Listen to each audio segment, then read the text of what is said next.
So good news is we found out why the 2J was not running properly. Bad news is it took finally all that to find it, and we've got some work to do.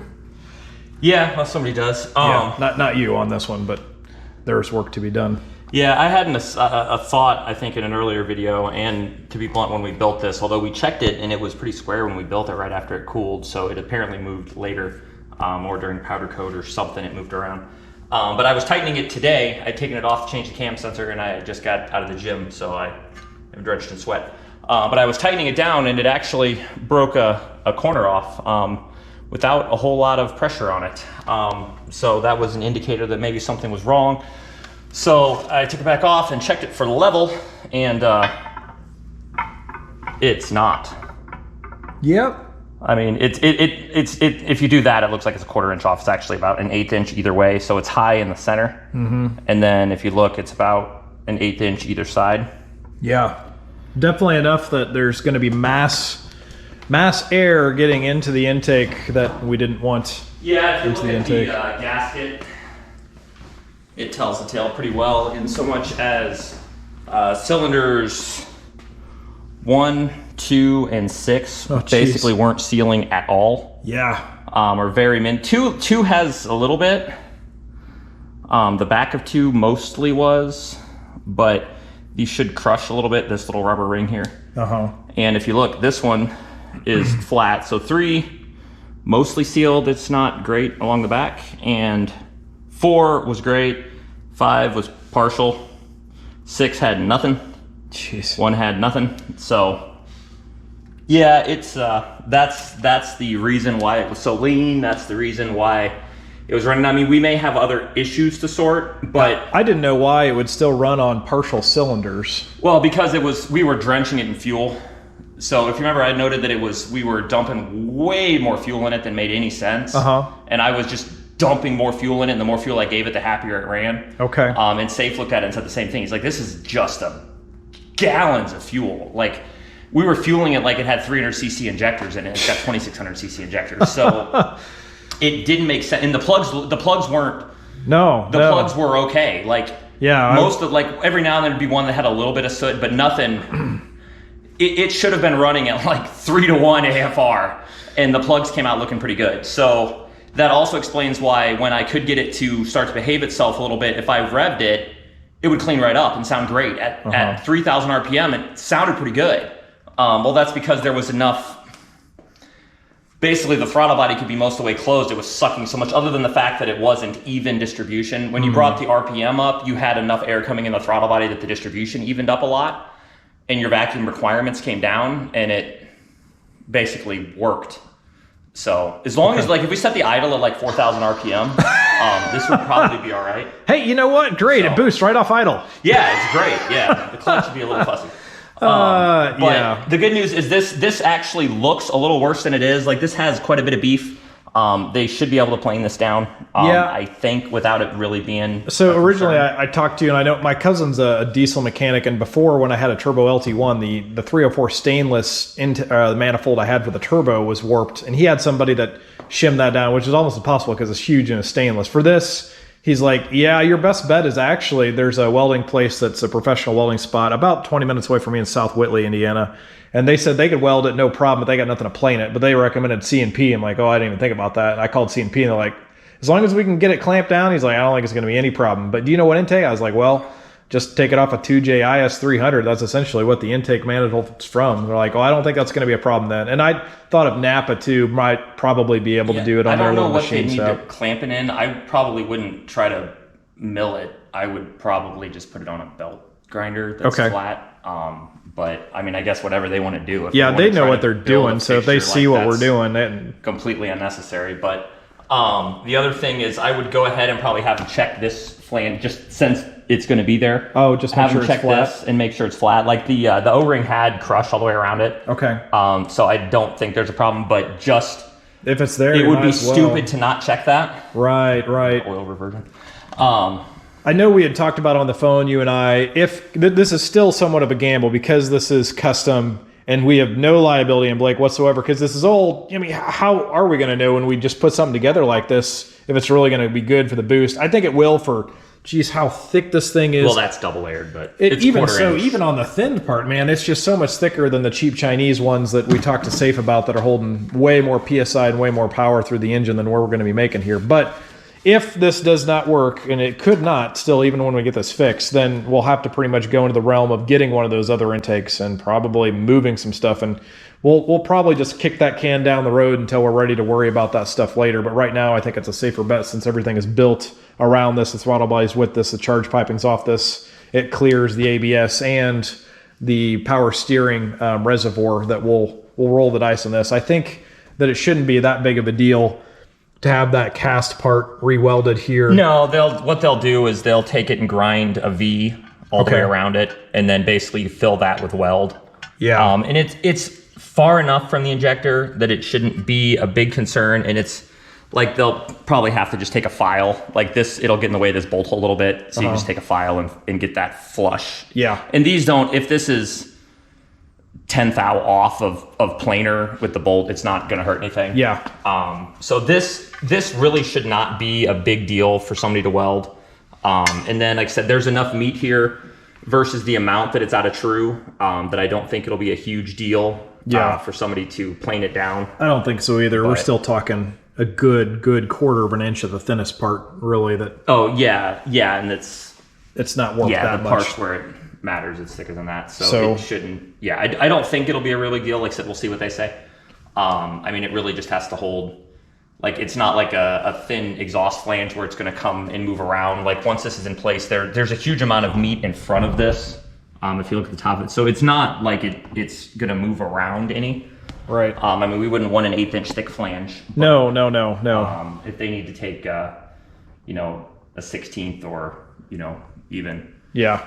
Well, we'll do what it needs to be flat, and we'll get that taken care of, and we'll throw that back in the car, and then cross our fingers that. But there's no way it could run with that much air correctly running through it. So we can't. Yeah. So we did change the cam sensor. Like I said, Safe last time he looked at it did see some noise there, but we've checked the wiring dozens of times. I'm confident in the shielding of those. They're fully shielded and designed correctly. I mean, I've built much more complicated harnesses than this one's. Fairly simple engine to run. And we got a big 8-gauge wire to ground the battery now to the ECU. To the chassis, or to the ECU to the battery directly, versus the chassis. Which again, I don't think that was causing us any problems, but now probably it's not. It's one less thing we ever have to worry about now, though. So, but we'll change this. So, but basically, there's no reason to chase other issues when we know we have an issue. Correct. So if you know something's wrong, just stop, fix the thing that's wrong.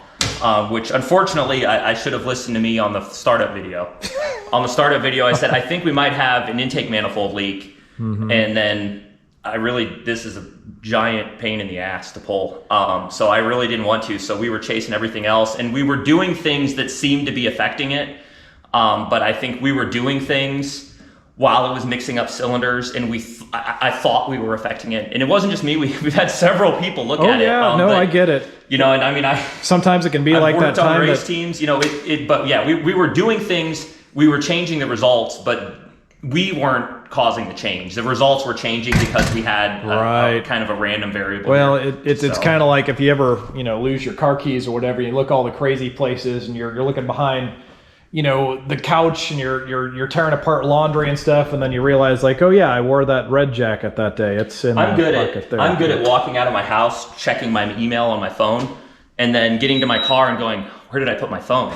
And it's in my hand. So the phone was in our hand. Like I said, I had a hunch this might be it, and I should have listened to that hunch a few days ago, and we'd be about 20 hours less of diagnostics. But we did prove out a lot of things. We did check a lot of things. We didn't actually find anything else wrong. Well, that's good. That just means the continuity is good. I'm just sorry it took so much. But the good news is, which I want to focus on mostly, is we found the problem. We found a problem. We found a problem that would very much, it's not going to work no matter what with this problem that we have to fix. So we'll deal with that as it is, and we'll go from there. I'll take the manifold from Blake today, and I'll go ahead and get it welded, and I'll get it somewhere to get it planed. And then we'll return here, and we'll put it back together, and we'll see. It's obviously going to run better, but hopefully that fixes our problems. So, all right, on to the next step. Just arrived at Whitley Welding. Let's get this intake fixed. 3 days later. All right, done from getting the intake welded and fixed from South Whitley Welding. Got that piece back on there. They said they put it in just kind of like a jigsaw puddle and then just welded it in place. So it should be all where it needs to be. They tried to go extra thick on it. Now I got to take it into a couple different places that need to look at it first to get this all machined flat, and they'll take care of this. And then I talked to Blake already, and he said that he can take a file with this and get it flat to put a bolt back in. But on to the next step. Just finished up dropping off the intake to Napa's machine shop here. Talked to them. It sounds like it should be able to be fixed no problem. They're going to run it under their belt sander and make it true and flat, and that should take care of our issues hopefully. So we'll wait for them to give me a call. Said it'll be a couple of days, and we'll go from there and see how it turns out. 3 days later. So we have the intake back. It is done being machined at Napa. Looks like they did a pretty good job getting it all smooth and flat. Still quite a bit of meat left on the bone there too when they were talking, because it ended up being not only warped, but they said twisted also. So when they were saying they're gonna have to take a bunch out, I was worried that we wouldn't have a bit of thickness left there to clamp everything down, but that still looks plenty. But you can see the big difference here versus the thinner here, where they did have to take that it. was always thinner. Oh, well, But okay. here's your better example. So this thickness here versus that thickness there. So I mean, it looks like it's probably about a 1/16 of an inch. Yeah, a good decent amount. And then we'll put Humpty Dumpty back together again here, and then keep our fingers crossed that this was the issue that made it run like trash, like garbage. So we'll find out. Yep, absolutely. All right, so we got the intake back on under the hood there. We don't suspect any more leaks, at least from the intake that we know of. We think all the leaks are gone, but she's still kind of running a little lousy. Doesn't want to idle, huh? Yeah, we have the opposite problem as before. So before it wanted to idle at 3,000 RPMs or like 1,500 RPMs because it had all of the air. And now it wants to idle at 0 RPMs. So, but I'm not sure if, like I said, we had the fueling table was on serious drugs. Oh yeah. Before, so I just took like 90% of the fuel out of it, like literally like 90% of fuel out of it. When I pulled the plugs yesterday, they were soaking wet. So it was complaining that it was lean, but I think it just literally wasn't. It was so rich that it couldn't burn the fuel. We were so far past stoic that it was just puking. So I mean, I only messed with it for a few minutes yesterday, but I gotcha. so I just did it for 2 minutes and put the fueling closer to where it is on my Mustang, at least what should be sane values. Mm-hmm. Again, assuming the injectors do what they're supposed to do. Our fuel pressure it's close. I mean, it might be 3 psi high, mm-hmm. but it's not 30 psi high. Right. 3% or 3 psi is not enough to go from running okay to not running. Not running. Yes. It's a minor difference. So I'm gonna try to get it. I'm gonna actually try to start it right now and see if I see any improvement. Okay. Or at least if it'll start. Do you want me to crack the garage open at all, or Well, we'll see if it'll do anything first. Okay. So let's be off and let it prime. Just put 5 more gallons of premium in it too, just because it was probably running low from all the starting and stopping and running pig rich before. So.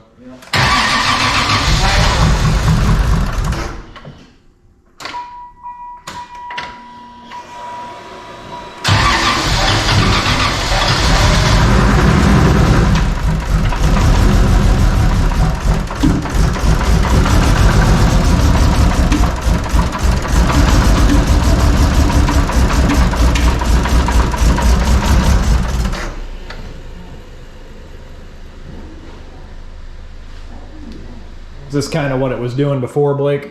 Yeah, pretty much. Take away a little more fuel, see if that makes it better. Okay.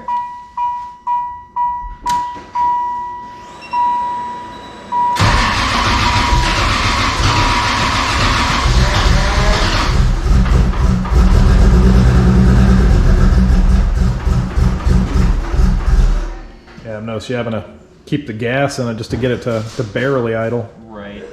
So we'll add a little bit of fuel and see if that gets us anywhere.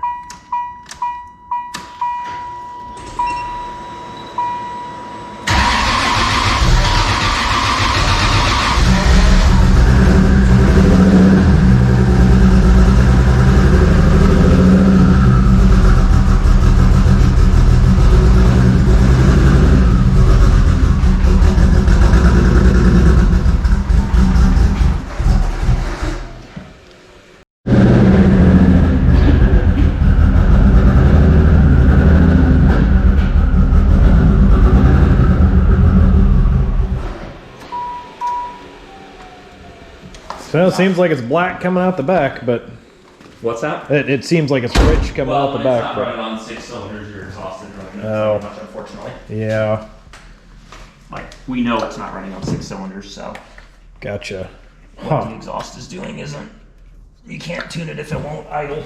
gotcha. It's so mad it won't run. Going on, so. So that's dead rich. Yep, But the question is, are multiple ones dead rich? gotcha. We got more plugs to put in too. Yeah, but It's not firing. Not firing on that one. Yep, she's wet. There's no spark on that. it's got fuel. But this plug I just cleaned off, so this combusted. Okay. So number 2 didn't have spark. So then we have the question of why not? So if we're only running on certain cylinders, then we'll go back to swap the coils again. We've got another set of coils.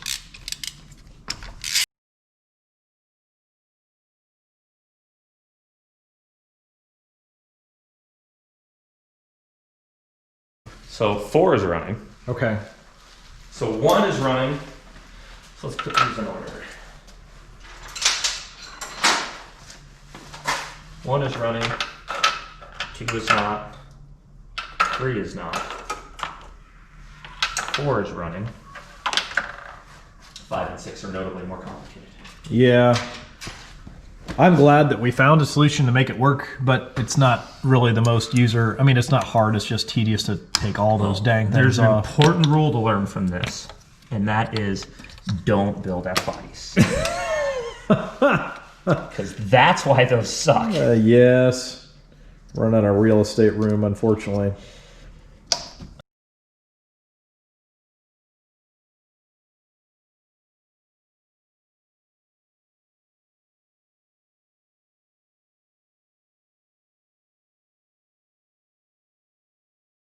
Still a 2-cylinder. Wow. So 5 not working. So 1 and 4 so far are the only firing cylinders. It sounds alright for a V2 or inline 2. Alright.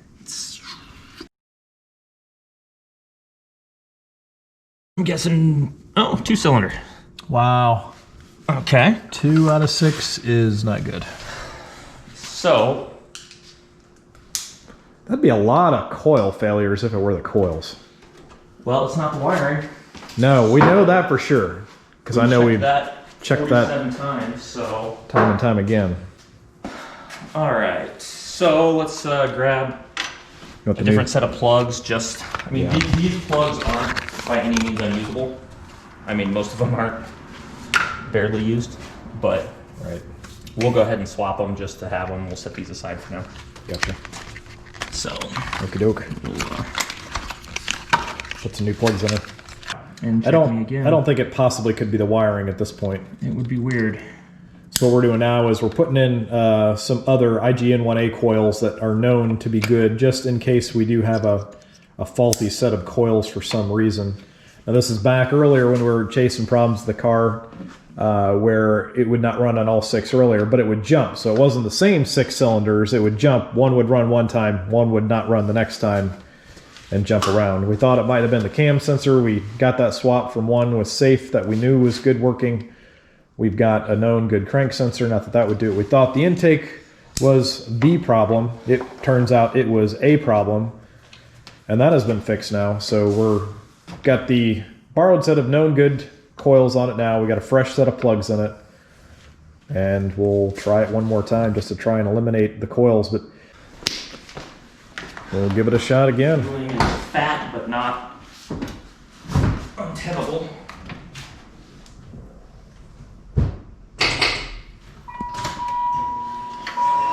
Don't feel leaks, right? Pretty easy? No, I don't smell anything. I don't see anything. Okay. I haven't looked under the car, but nothing on top for sure.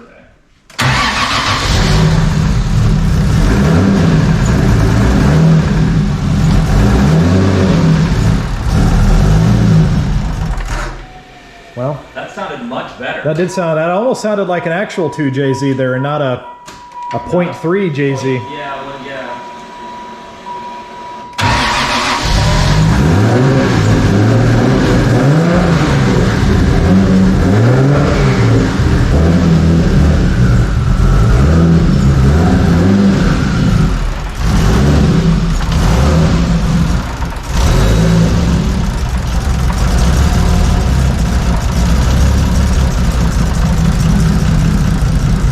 Is that like 500 RPM or something? Yeah, about that. I mean, I'm not. Well, that's good. That's an improvement right there. Yeah, I mean, might be learning to drive-by-wire idling right now. Right. Well, regardless, even if nothing changed, you got fresh plugs in there, and a lot of those plugs were not too healthy, so that's going to be good. Right. But I don't know that it sounds like it's running on a lot more cylinders now. I don't know if it's running on all 6, but.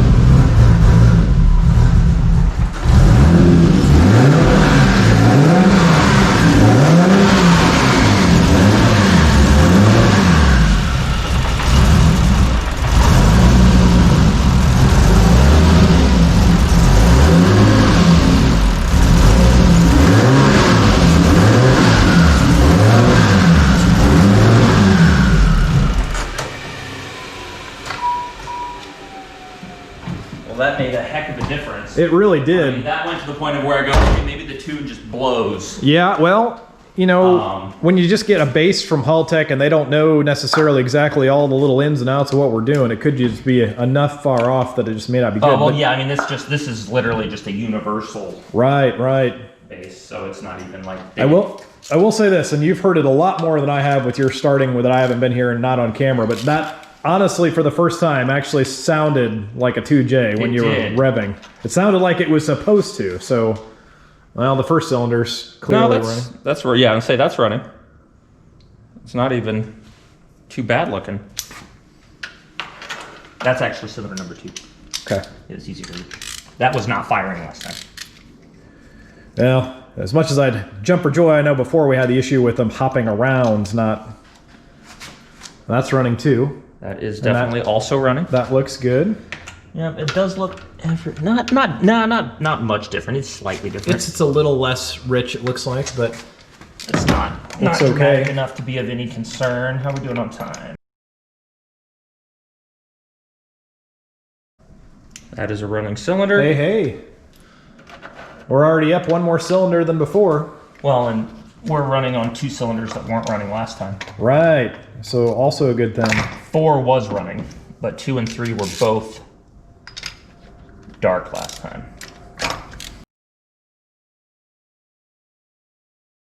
Hey, That is a running cylinder. we've got 4. That would be really easy if it were just simple as the coils not working correctly.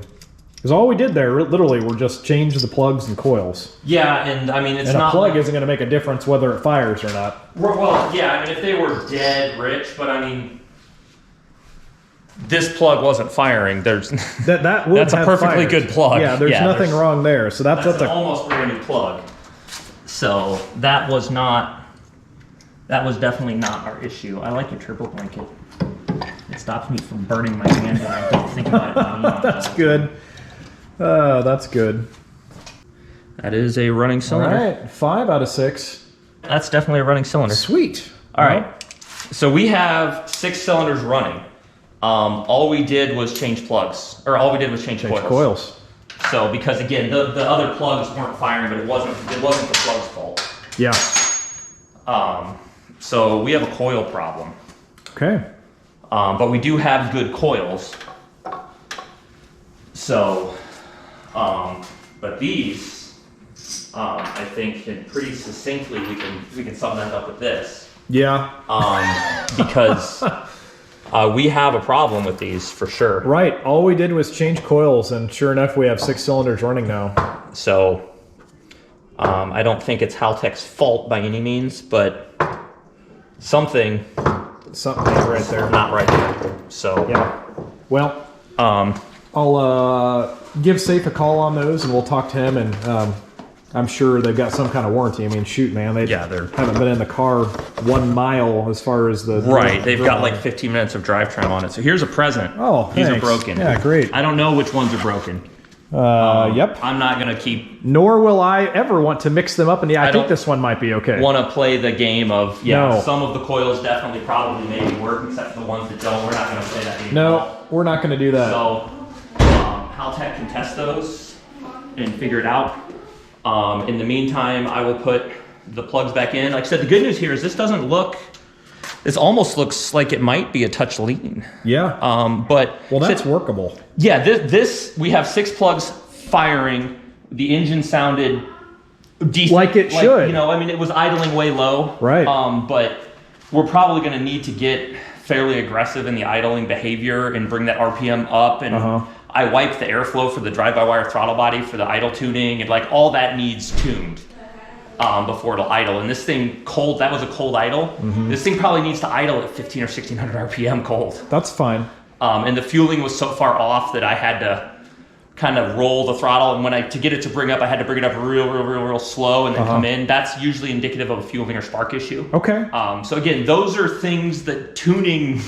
Well, that's normal stuff that you have to fix in a tune. What we can do, we can still remote in with Safe. He's fine. Maybe just getting it so we can run enough that we can get this thing safely out and onto a trailer under its own power, which would make life way more easier for all of us. Then, at that point, we can get it to Safe. He can do the fine tune. Maybe he can revise a couple of things that we hadn't found or thought of or whatever with the tune. Get it to where... the tune. So to be clear, I'm not a TJZ tuner by any means, and I could probably spend enough time to figure this out, but that amount of time would be a very large number. Well, and it doesn't make any sense when we have the engine builder willing to remote in, and he could spend a fraction of time tinkering. And we have a person that's familiar with the exact, that knows how to do a VVTi 2JZ with big cams running a Haltech and a turbo. Right. Like that's exactly what we have. That's what he knows how to do. Yeah. And from everything I've heard, he's as good as they come. Yeah. So, it's especially from that side of it. So. And I know he works. The guy that I know that does this combo as well is works with Safe on stuff too. So, yeah. So I think that combination of people should be able to get you to that point. But yeah, the good thing said, we're not leaking any fluids that I've seen at all. No, I didn't look under the cars. Look dry. There's no power steering fluid. The only fluid we're leaking is brake fluid. I won't say who built the brake lines. It wasn't me. I talked to Sean today. He said, "Yeah, that's his." It's just a crush washer. It's just a crush washer, and he's got them. And then this needs bled. Your clutch. Hey, Buster, get your stuff on. Okay. Don't forget all your stuff. Right, sparring. But the clutch is good. If you go feel the clutch, go feel the clutch. Oh, okay. Clutch feels good. Also, I've left the battery hooked up to make sure it didn't have any drains. That's a good thing. I've never had an issue with the drain. Yeah, but we just replaced like a third of your wiring. Oh yeah, man. Does that feel pretty good? It's pretty. There's just a little bit of mush on top. I don't know if that'll ever get better, but yeah, I don't. There's intentionally per them. There's a little bit of give between the throwout bearing and the clutch. There's supposed to be a 1/4 inch of air gap between those. So that is there. So I don't know how much of that is that, or how much of that is maybe bleed a little bit more. Or you can preload the rod a little bit more. But yeah, it definitely feels like a good release, and there's a good probably 3/4, almost 7/8 of the travel is clearly clutch. It feels solid. It's a little heavier than I remember, but that's not anything I can't get used to, and that's okay. It's a different clutch. It is. It is. Well, I had a McLeod twin disc in it before, but not necessarily this level of crazy. I don't think we had quite this one. No. So. Well, all right. Today was a good day then. We got what we tracked down to probably be the prob, and now it's just kind of a tune. So from here on, we're going to probably get with Safe, get a remote tune on it just to maybe better some things, maybe tidy up just a little bit, and then we'll try and get this thing out of Blake's hair, and we'll try and take it to the next step of getting it running how it should, and we'll try and get the rest. Sounds good. That's all we got time for today, literally, with Blake's schedule and my schedule for today. So we'll see you next time.